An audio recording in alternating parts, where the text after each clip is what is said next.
Imo ex-Attorney General condemns continuous detention of Nnamdi Kanu, asks Tinubu to embrace wisdom. My dear listeners, good day from wherever you're listening from. Here is another interesting news I bring to your listening ears today. Now moving on to the full details, kindly please ensure you like, subscribe to this channel and share.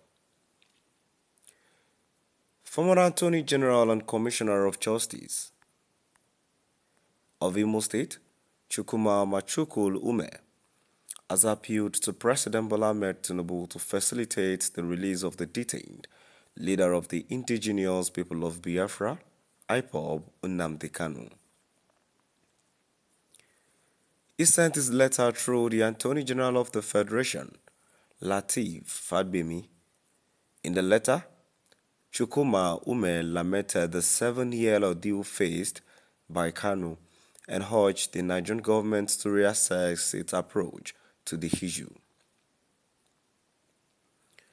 He argued that a review of the situation would help resolve the protracted crisis and contribute to national stability. This is because Mazi Nnamdi Kanu is a product of our collective misunderstanding of some inevitable truth and political axioms, including the fact that our federalisms, considering the diverse nature of Nigerian people, is meant to foster growth and prosperity within a harmonious framework, he wrote. He criticized the government's preference for force over dialogue, stating, "The indivisibility of Nigeria is not meant to serve as a framework for ethnic hegemony. The selective use of force and persecution instead of diplomacy in addressing critical national issues, such as the case of Mazi Nnamdi Kanu, calls for urgent reconsideration." Chukwuma Ume further argued that patriotism was never built on brute force and urged the president to learn from Canada's handling of the Quebec sovereignty movement. By prioritizing constructive dialogue, inclusive governance, and genuine adherence to federal principles, Canada successfully fostered national cohesion, ultimately diminishing calls for Quebec cession, he noted. He emphasized that fairness, equity, and dialogue are the strongest foundations for patriotism. Recalling the timeline of Kanu's case, he stated, Kanu was arrested on October 14, 2015, by the state security services on terrorism-related allegations.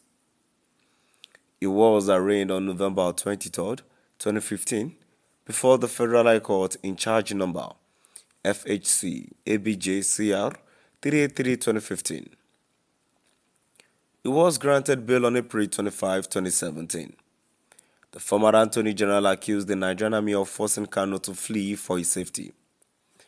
On September 10, 2017, following a plotted fatal shooting at his home by the Nigerian Army, Kanu was forced to flee to avoid imminent death. This inevitably led to his absence from subsequent court proceedings, he wrote. Despite this, he claimed the authorities applied for Kanu's bail to be revoked and a bench warrant for his arrest to be issued.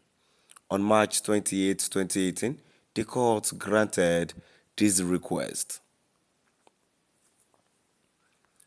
The letter further criticized the court's decision to issue an order on November 14, 2018, requiring Senator Eyinayal Akort Abaribe, Kanu's surety, to either forfeit his 100 million naira bail bond or face imprisonment.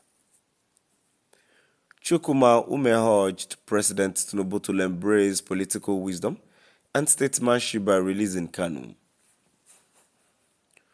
Great leaders are defined not by the ability to suppress opposition, but by the ability to unify, heal, and reconcile. The release of Mazi Nnamdi Kanu will not be a sign of weakness, but a demonstration of leadership, he stated. He also reminded the president of past appeals from respected elder statesmen, such as Chief Mbazurike Amechi, Prof. George Achulike Obiozo, Dr. Chukwuemeka Ezeife, Chief Emmanuel Iwanyowu, Chief Ayo Adebanjo, and Chief Edwin Clark, who spent their final years advocating for peace and unity. Finally, he pointed to the case of Sunday Igboho, whose detention was handled in a manner that ensured his release. He argued that Kanu's continued detention remained a source of controversy, with the government facing accusations of human rights violations and failure to obey court orders. My dear listeners, now we've come to the end of our today's news. Kindly please do ensure you like, subscribe to this channel and share. Thank you for listening.